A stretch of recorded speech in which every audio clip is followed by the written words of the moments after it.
Semenanjung Melayu mengunjur sepanjang 842 batu atau 1,355 km dari segenting Kura di Thailand ke titik paling selatan di benua Asia di Tanjung Piai, Malaysia. Banyak ketamadunan Melayu muncul di sepanjang semenanjung yang berbentuk halangan daratan semula jadi di antara Lautan Hindi dan Laut Cina Selatan ini. Langkah Suka, Srivijaya dan Melaka antaranya adalah kuasa politik ketamadunan Melayu yang banyak meninggalkan kesan terhadap struktur sosiopolitik di Semenanjung Melayu. Berkurun lamanya, kedaulatan kerajaan-kerajaan Melayu ini membentang melampaui wilayah moden Semenanjung Malaysia sehinggalah perjanjian British-Siam dimeterai di antara Siam dan British pada tahun 1909 tanpa kerelaan pemerintah kerajaan-kerajaan Melayu. Jadi, dalam video kali ini, kita akan melihat latar belakang perjanjian British-Siam 1909 dan sejauh manakah perjanjian ini sah di bawah undang-undang antarabangsa. Teruskan menonton. Setelah kejatuhan Melaka pada tahun 1511 ke tangan Portugis, Semenanjung Melayu ditadbir oleh beberapa kerajaan-kerajaan Melayu kesinambungan daripada Kesultanan Melaka. Pihak Portugis hanya bertumpu di kota Melaka dan tidak berupaya untuk mengembangkan pengaruh mereka ke seluruh Semenanjung. Manakala Kesultanan Melayu Patani pernah mempunyai wilayah yang luas merangkumi beberapa wilayah moden di dalam Thailand termasuk Satun, Trang, Yala, Patani dan Narathiwat. Patani mempunyai hubungan yang rapat dengan Siam dan mengirim bunga emas ke istana Raja Siam dalam bentuk bunga emas di mana Siam menganggap sebagai simbol pertuanan mereka ke atas kerajaan Melayu ini. Selain Patani, Kerajaan Kedah, Kelantan dan Terengganu juga turut mengirimkan bunga emas kepada kerajaan Siam. Walaupun Siam menganggap amalan ini adalah simbol kekuasaan mereka, negeri-negeri Melayu ini melihatnya sebagai suatu pertalian persahabatan. Sebagai contoh, seperti yang tercatat di dalam buku Historical Dictionary of Asia, Oceania and the Middle East yang diedit oleh John Woronoff, Terengganu mengirimkan bunga emas kepada Siam sebagai balasan kepada Raja Siam yang terlebih dahulu menghadiahkan kerajaan Terengganu dengan pelbagai pemberian berharga. Kedah juga berpendapat bahawa amalan ini hanya sekadar isyarat persahabatan di antara kedua-dua negara. Perjanjian British-Siam 1909. Garis sepadan antarabangsa yang kini terpakai di antara Malaysia dan Thailand telah dilukis oleh pihak Siam dan British menerusi Perjanjian British-Siam 1909 tanpa merujuk kepada Sultan-Sultan Melayu pada ketika itu. Ini telah mengakibatkan berlakunya kesan sosio-demografi yang rata-ratanya dialami oleh majoriti penduduk Melayu di wilayah selatan Thailand iaitu Patani, Yala dan Narathiwat. Sungai Golok telah dijadikan sepadan negara di antara Malaya dan Siam di mana memisahkan masyarakat Melayu di Kelantan dengan bekas rakan senegara mereka di Yala, Patani dan Narathiwat yang kini menjadi milik Thailand. Garis sepadan antarabangsa yang merentasi Bukit Putih di Perlis memaksa masyarakat Melayu di wilayah Satun untuk tidak lagi dianggap sebagai rakyat Kedah maupun Perlis. Sebagai contoh, Kampung Koh Puyu dan Kampung Koh Yau didiami hampir 100% masyarakat Melayu. Perkampungan ini hanya terletak kurang daripada 20 km dari Kuala Perlis dan berjarak lebih dekat dengan tanah besar Semenanjung Malaysia berbanding Pulau Langkawi.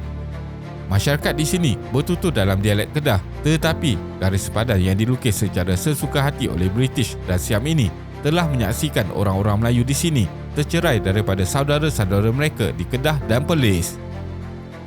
Sejauh manakah perjanjian ini sah? Menurut undang-undang antarabangsa, hanya negara berdaulat sahaja yang berhak menandatangani perjanjian antarabangsa. Manakala sesetengah pendapat mengatakan bahawa negeri-negeri Melayu ini bukanlah negara berdaulat tetapi hanya negeri lindungan Siam. Namun begitu, terdapat sarjana lain yang berpendapat bahawa pernyataan ini tidaklah benar secara keseluruhan. Undang-undang antarabangsa ada menetapkan bahawa sesebuah entiti politik itu boleh diiktiraf sebagai sebuah negara apabila ianya memenuhi beberapa syarat yang ditetapkan. Ini termasuklah mempunyai wilayah yang berpenduduk, memiliki kerajaan yang berfungsi dan berkapasiti untuk menjalinkan hubungan antarabangsa dengan negara-negara lain. Kedah adalah salah satu kesultanan yang paling tua di dunia yang diasaskan pada tahun 1136. Sebelum menjadi sebahagian daripada Malaysia, Kedah telah pun mempunyai wilayah berpenduduk di mana ditadbir oleh kerajaan yang berfungsi penuh serta telah pun menjalin hubungan antarabangsa dengan negara-negara lain seperti Siam dan kerajaan British. Siam seringkali menganggap Kedah sebagai sebahagian daripada wilayah negaranya. Pertamanya, sekiranya ini adalah apa yang didakwa, pihak British tidak akan membuat perjanjian dengan Sultan Kedah bagi mendapatkan Pulau Pinang pada tahun 1786 dan seterusnya seberang perai pada tahun 1798. Keduanya, jika Kedah adalah milik Siam, pihak Siam sudah pasti akan memaksa pegawai British untuk membuat perjanjian serahan ini, iaitu penyerahan Pulau Pinang dan seberang perai dengan pihak mereka dan bukannya dengan Sultan Kedah. Ini jelas terbukti dengan amalan turun-temurun pengiriman berbalas bunga emas dan hadiah yang berlangsung di antara kerajaan-kerajaan Melayu ini dengan Siam. Tambahan pula, setelah tamatnya Perang Dunia Kedua, kerajaan British telah menugaskan Sir Harold McMichael untuk mendapatkan persetujuan Sultan-Sultan Melayu dari Perlis, Kedah, Kelantan dan Terengganu untuk menyerahkan kedaulatan mereka bagi memudahkan pembentukan Malayan Union pada tahun 1946. Jadi, persoalan yang timbul ialah sekiranya Sultan-Sultan ini tidak berdaulat, kenapa pihak British perlu mendapatkan persetujuan mereka pada ketika itu? Fakta-fakta ini membuktikan secara langsung dan tidak langsung bahawa kerajaan-kerajaan Melayu ini adalah kerajaan yang berdaulat. Memandangkan Kedah dan kerajaan-kerajaan Melayu ini bukanlah jajahan atau negeri bawahan yang ditadbir secara langsung oleh Siam atau British, kerajaan British dan Siam sepatutnya tidak berhak untuk melukis garis sepadan antarabangsa seperti yang termaktub di dalam Perjanjian British-Siam 1909 tanpa terlebih dahulu mendapatkan persetujuan pemerintah-pemerintah Melayu yang mana wilayah kerajaan-kerajaan mereka terkesan akibat syarat-syarat perjanjian ini. Dasar Tesapiban. Setelah wilayah-wilayah selatan ini menjadi milik mutlak Siam pada tahun 1909, pemerintah Siam pada ketika itu mengenakan dasar Tesapiban kepada penduduk-penduduk di kawasan ini dengan harapan untuk mengasimilasikan orang-orang Melayu Muslim kepada budaya masyarakat majoriti Siam Buddha. Dasar ini diperkenalkan oleh Perdana Menteri Siam, Pibu Songgram yang memerintah Siam di antara tahun 1939 hingga 1944. Penduduk-penduduk Melayu dipaksa untuk menerima adat dan budaya masyarakat majoriti Siam Buddha untuk diamalkan dalam kehidupan seharian mereka. Bahasa Siam diajarkan di sekolah-sekolah dengan bahasa Melayu tidak diberikan perhatian langsung oleh pemerintah. Namun, dasar Tesapiban ini tidak memaksa orang-orang Melayu untuk meninggalkan Islam sebagai agama yang dianuti oleh mereka. Apabila Siam menjadi Thailand pada tahun 1949, masyarakat Melayu telah dilabelkan sebagai Thai Muslim. Jati diri masyarakat Melayu di selatan Thailand berjaya sedikit demi sedikit dihakis menerusi dasar Tesapiban ini. Kini, majoriti generasi muda Thai Muslim di selatan Thailand tidak lagi fasih berbahasa Melayu dan lebih selesa menuturkan bahasa Thai.